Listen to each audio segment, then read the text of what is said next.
So this is a rough day for Miami Dolphins fans and also the Dolphins organization. 11 on 11 drills yesterday. Ryan Tannehill hurt. It's my dog. Ryan Tannehill.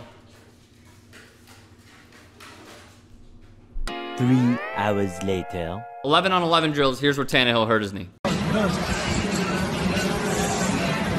need another film. Needed that. And I hit it.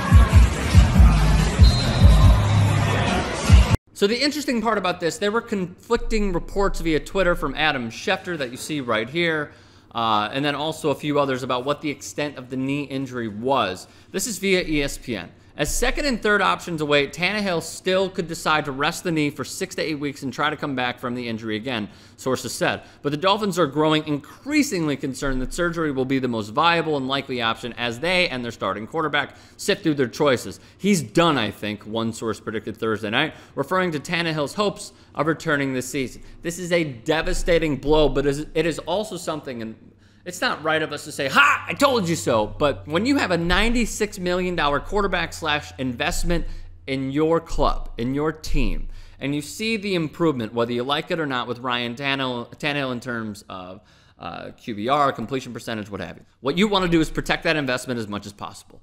Here's what I go back to. And again, it's not a I told you so. It's a you could have avoided this. So against Arizona in December of 2016, Calais Campbell had a really, really tough hit on Ryan Tannehill, but it was not ruled to be a dirty play. He didn't get fined for the play. There was an injury to his knee, yet they put off surgery when they could have had it in December of 2016.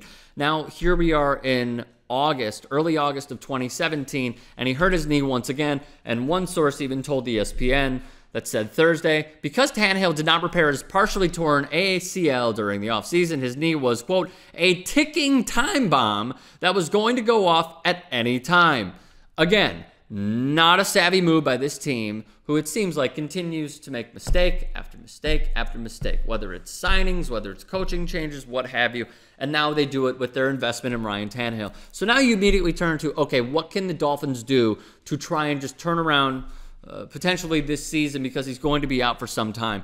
They have their backup, Matt Moore, who's 15-13 as a starter, but still, he's been there for many, many years. He knows the playbook. Even in a loss against Pittsburgh, he didn't show his ass. 1 touchdown, 1 interception, I believe. So he's been there forever, and it seems like that's probably the likelihood. However, there are a few other names that I think we should address. Brock Osweiler, stay away as far as possible if you're Miami, though this would be such a Miami move. The reason being is because the Houston Texans saw the writing on the wall that they didn't make, what, a sound investment on their quarterback. So they traded a second-round pick in Brock just for Cleveland to take the money and take his contract. Like, dude, just please, we'll give you anything. And they gave them a second-round pick. So he got shipped from Houston to Cleveland. He's worked with Adam Gase in Denver before, where obviously he didn't have a ton of playing time because Peyton Manning was there. And they didn't even see that Brock was the right fit because they let him walk in free agency to Houston. Now he's in Cleveland. Again, working with Adam Gase, but still, I say no. If you're Miami, stay the hell away from this. Colin Kaepernick is out there, but knowing the base in Miami, there are a lot of Cuban defectors. And with that being said, Colin Kaepernick at one point, stupidly, wore a Fidel Castro t-shirt. Now, everyone knows where I stand about him getting a job.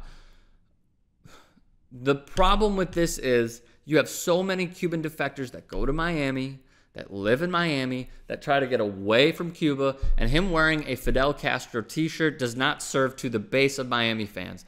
Not that they have the most sellouts consecutively, but there are Miami Dolphins fans, more Hurricanes fans, it seems like, than Dolphins fans in Miami from who I've spoken with. But nonetheless, Ozzie Guillen praised Fidel Castro. Years back, he got a 5-game suspension, and there were protests for Ozzie Guillen to lose his job when he was the manager with the Miami Marlins. So it's rough. I think Kaepernick should get a shot, but I understand why they would put that off.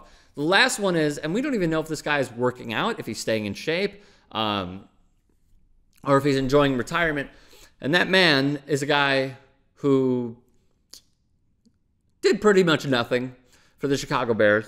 Got the raw end of the stick with a lot of arguments, but still, if you're a quarterback of Jay Cutler's status, you should probably win a playoff game, if not more, and go to the playoffs more than once. So, nonetheless, Jay Cutler is another guy. He worked with Adam Gase last year, or excuse me, a few years ago before he decided to retire. This could also be a pretty savvy move by Miami, again, if he is in shape, because Adam Gase, the quarterback whisperer, found a way to get the best out of Jay Cutler when nobody could. So there's my short list. What are your thoughts? Tweet them at me, at Rick Strom. Subscribe to TYT Sports, and get the comments going, y'all. Come on.